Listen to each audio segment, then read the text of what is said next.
자, 우리가 오늘은 2단원에 있는 독서 지문을 하나 배울 건데요. 자, 이 지문은 이제 사실상 뭐 어려운 내용의 지문은 절대 아니기는 해요. 근데 이제 우리가 여기서 점검해야 될 건 뭐냐? 읽기 과정에 대해서 점검을 해야 되는 거예요. 그래서 읽기 전이나 읽는 과정이나 읽은 후에 어떤 활동들이 있으면 좋을지 이런 것들을 우리가 좀 점검을 하면서 읽어야 된다라는 거고요. 일단은 이 작품 자체는요. 수필에 해당돼요. 수필.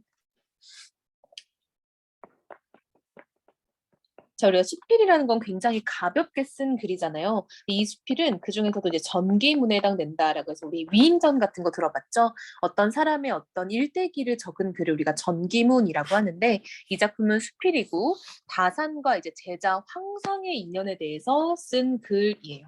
자, 여러분 다산 알죠? 정약용. 다산과 그의 제자였던 황상이라는 사람이 있어요. 이 황상의 어떤 인연 에 관한 글이다라고 볼 수 있어요. 자, 우리가 한번 본격적으로 내용을 한번 보면서 한번 정리를 해볼게요. 자, 보니까요. 절망의 시간에 만난 눈물겨운 제자 황상이라고 소제목이 달려있죠. 이렇게 소제목이 있으면 내용을 파악하는 데 좀 도움이 되겠죠. 자, 내용 파악에 도움이 되는 소재다라는 걸 알 수 있겠죠. 자, 만남은 만남이다라고 해서 약간 언어 유희네요. 그쵸? 자, 이 만남과 이 오른쪽에 있는 만남이 발음이 똑같잖아요. 이거 결국 발음하면 만남이 되잖아요. 그래서 이런 비슷한 발음을 가진 두 단어를 통해 지금 언어 유희적인 말장난을 좀 해놨어요. 그쵸? 근데 이 언어 유희적 표현을 통해서 말하고자 하는 바를 굉장히 상징적이고 집중적, 즉 집약적이죠. 집약적으로 제시를 했다라는 걸 알 수 있겠죠. 만난다는 거는 만나는 일이다. 즉 좋은 일, 재밌는 일, 맛있는 일, 뭐 이렇게 표현을 하는 거죠. 누구든 일생에 잊을 수 없는 몇 번의 만남을 경험한다. 이 몇 번의 만남이 인생을 바꾸고 사람을 변화시킨다. 그 만남 이후로 나는 더 이상 예전에 날 수가 없는 것이다. 그러니까 만남이라는 게 굉장히 큰 일이고 중요한 일이다라는 걸 얘기를 하고 있네요. 어떤 사람은 그런 만남 앞에서도 길 가던 사람과 소매를 스치듯 지기법이죠. 그냥 지나쳐 버리고는 자꾸 딴 데만 기웃거린다. 물론 모든 만남이 만난 것은 아니다. 만남이 맛있으려면 그에 걸맞은 마음가짐이 있어야 한다. 고장난명이라고 외손병만으로는 소리를 짝짝 낼 수가 없다라고 해서 자, 여기서 말하고자 하는 건 뭐야? 한쪽의 일방적인 노력으로는 안 된다라는 거죠. 즉, 만남이 잘 이루어지려면 일방적이면 안 되고요. 양쪽, 양방향의 어떤 노력이 필요하다. 라는 이야기를 하고 있는 거죠. 자, 이 문을 한번 가볼까요? 한 번의 만남으로 삶 자체가 달라지는 만남. 그런 만남을 생각할 때면 떠오르는 얼굴이 있다. 다산 정약용과 그가 강진에서 유배 생활하던 시절 제자인 황상이다라고 해서 본격적으로 지금 글을 쓴 제재가 등장하고 있죠. 이 두 사람의 만남이 바로 만남이다라고 얘기를 하고 있는 거죠.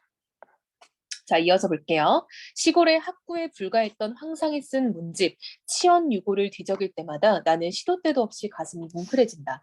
황상은 15살 나던 1802년 10월 다산을 처음 만났다. 당시 다산은 강진으로 귀향을 와 있었다. 그럼 다산은 정약용 말하는 거예요. 처음 강진에 도착했을 때 사람들이 모두 겁이 나 문을 꽁꽁 닫아 걸고 받아주려 하지 않아. 여러분 보세요. 왜 그러나 봤더니 아무래도 이 정약용이 이제 위에서 유배를 온 사람이잖아요. 그러니까 죄인이다 보니까 사람들이 좀 약간 멀리했던 거죠. 저 사람하고 엮이면 우리 집안이 망할까 봐. 그는 하는 수 없이 동네 주막집 방 한 칸을 빌려 기식하고 있었다. 라고 해서 정약용이 지금 강진에 처음 왔던 때의 이야기를 지금 시작을 했어요. 그쵸? 근데 거기서 이제 황상이라는 제자를 만났다라는 얘기가 또 이어지겠죠. 자, 보니까 또 다른 소제목이 나왔어요. 아둔하고 꽉 막히고 융통성 없는 제자를 위한 가르침이라고 두 번째 소제목 나왔네요. 황상은 강진고을 아전의 자식이었다. 즉, 여러분 황산의 신분이 나타나고 있죠, 그렇죠? 자, 여러분 아전은요 하급 관리예요. 그래서 하급 관리의 자식이다라고 지금 얘기를 하고 있는 거죠. 자, 그렇기 때문에 신분이 높진 않아요. 근데 여러분 정약용은 꽤나 신분이 높은 사람이었겠죠? 서울에서 온 훌륭한 선생님이 아전에 아이들 며칠 가르친다는 말을 듣고 용기를 내어 주막집을 찾았다. 이 선생님 이꼴 다산을 말하는 거겠죠. 그렇게 며칠을 내쳐 찾아가 쭈뼛쭈뼛 엉거주춤 글을 배웠다. 7일째 되던 날 다사는 수업을 마친 황상을 따로 불러 앉혀놓고 말했다. 공부를 열심히 해서 훌륭한 사람이 되어야지. 하지만 선생님, 저는 머리도 나쁘고 앞뒤가 꽉 막혔고 분별력도 모자랍니다. 저도 공부를 할 수 있을까요? 라고 황상이 이야기를 했던 거네요. 황상은요, 굉장히 좀 겸손하고 좀 약간 좀 자신감이 좀 없고, 그런 한편 어쨌든 공부하기 전에 뭔가 이런 것들을 따져보는 게 굉장히 신중하다라는 걸 알 수 있겠죠. 그래서 황상의 성격이 그의 말을 통해서 간접적으로 드러나네요. 잔뜩 주눅든 소년에게 다사는 길을 북돋아준다. 그럼 할 수 있고 말고 항상 문제는 제가 민첩하다고 생각하고 총명하다고 생각한 데서 생긴단다. 한 번만 보면 척척 외우는 아이들은 그 뜻을 깊이 음미할 줄 모르니 금세 잊고 말지. 제목만 주면 글을 지어내는 사람들은 똑똑하다고는 할 수 있지만 저도 모르게 경박하고 들뜨게 되는 것이 문제다. 한마디만 던져주면 금세 말귀를 알아듣는 사람들은 곱씹지 않으므로 깊이가 없지. 너처럼 둔한 아이가 꾸준히 노력한다면 얼마나 대단하겠니? 라고 와우 칭찬 보스네요. 그쵸?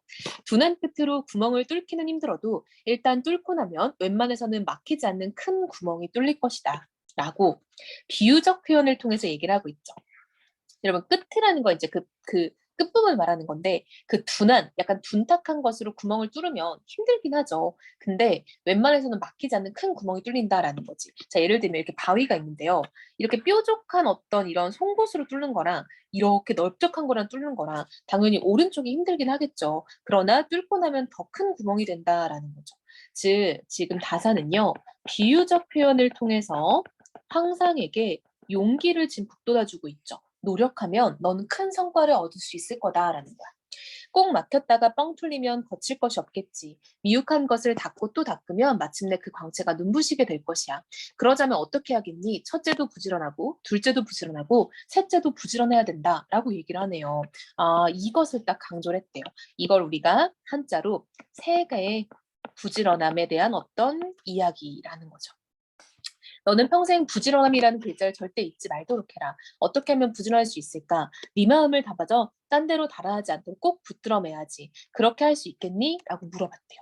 황상은 스승의 이 가르침, 무슨 가르침? 그렇지. 부지런하게 노력할 것이라는 거죠. 평생 잊지 않았대요. 자, 이게 좀 쌤이 줌을 연결해서 쓰다 보니까 지금 좀 렉이 걸려요. 그쵸? 참, PDF가 렉이 다 걸려.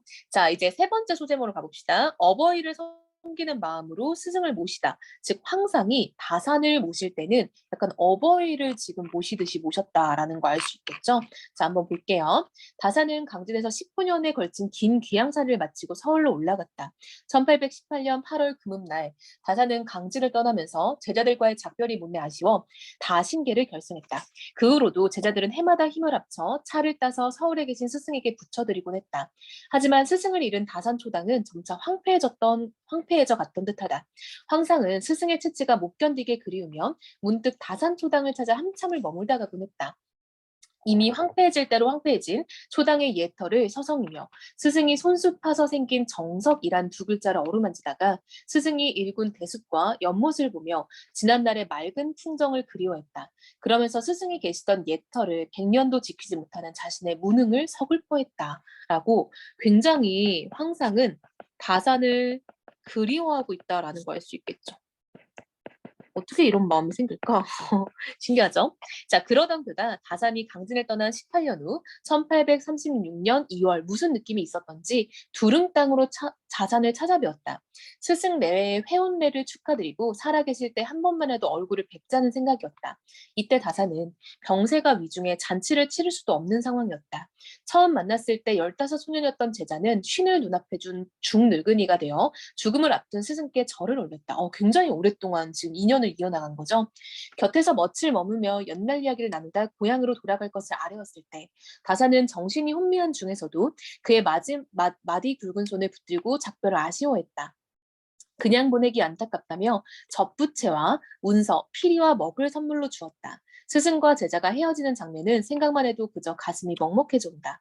그렇게 헤어진 뒤 며칠이 안 되어 다사는 세상을 떴다. 황상은 도중에 스승의 부고를 듣고 그 길로 되돌아와 스승의 영전에 곡을 하고 상복을 입은 채 고향으로 돌아갔다라고 해서 지금 황상이 뭔가 좀 느낌이 왔었나 봐요. 그쵸? 약간 다산을 이번에 만나지 않으면 안 될 것 같은 느낌이 들었었나 봐. 아니나 다를까 다산이 그렇게 돌아가시게 되었다라는 거죠. 자, 이어서 이제 마지막 장이에요. 자, 마지막 소제목은 정황계를 맺은 뜻이라고 되어 있죠. 자, 황상은 스승의 10주기를 맞아 다시 두릉, 지금으로 따지면 남양주예요. 남양주. 남양주 가면 뭐 정약용과 관련된 이런 것들이 되게 많거든요.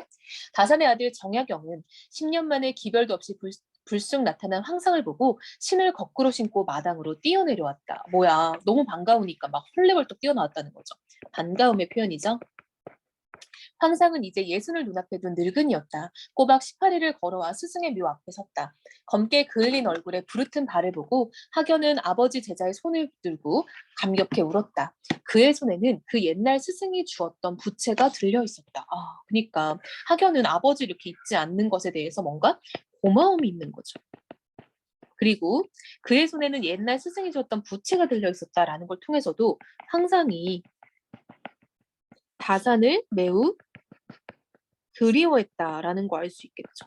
그가 준 물건을 되게 소중히 여기는 모습인 거잖아요. 아들은 아버지가 그립고 제자의 두터운 뜻이 고마워 늙어 떨리는 손으로 아버지의 부채 위에 시를 써주었다.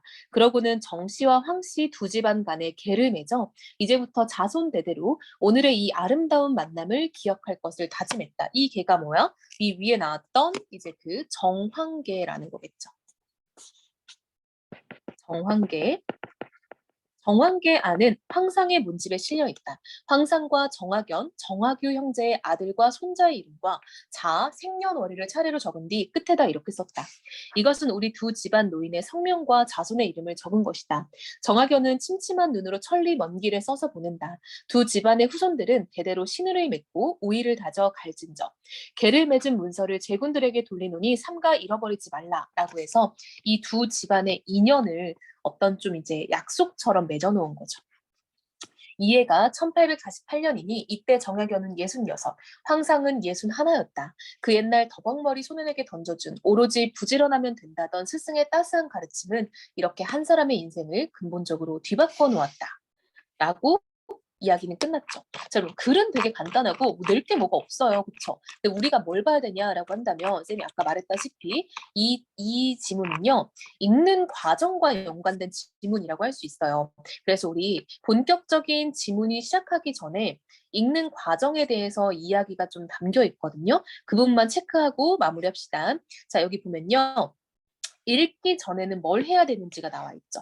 읽기 목적을 확인하고 글의 제목과 소제목, 사진 등을 훑어본다라고 되어 있죠. 이게 문제가 어떻게 나오냐면 읽기 전에 활동으로 올바르지 않은 것, 읽기 중에 활동으로 올바르지 않은 것 이런 걸 물어보는 거예요. 그래서 읽기 전에 뭐 해야 되냐? 목적을 확인하고 그 다음에 제목과 소제목, 사진 등을 훑어보라라고 되어 있죠.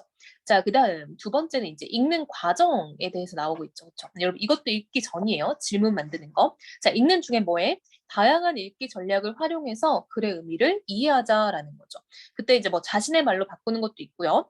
내가 읽기 전에 했던 질문에 대해서 답을 하는 것도 읽기 중 과정에 들어가는 거겠죠. 자, 그다음 또 뭐 있어? 뭐 새롭게 알게 된 점을 적어보거나 숨겨진 의미를 추론해 보거나 이런 것도 다 읽기 중의 과정에서 하는 거다라고 되어 있어요. 자, 그리고 마지막 읽기 후 활동을 봐야겠죠. 자, 렉이 좀 많이 걸리네요. 자, 읽은 후에는 뭐 한다? 글 전체 내용을 요약하고요. 새로 알게 된 내용을 어떻게 활용할 것인지에 대해서 우리가 좀 고민을 해봐야 된다라고 되어 있네요. 그래서 우리 친구들이 이 지문에서는 사실상 지문은 전혀 어렵지 않아요. 근데 읽기 전, 중, 후에 해야 될 활동을 잘 정리하는 것, 이게 가장 중요하다라는 걸 알면 좋을 것 같아요. 자, 다시 한번 글을 처음부터 끝까지 읽어보고요. 그리고 뒤에 학습 활동 채워보고 마무리해봅시다.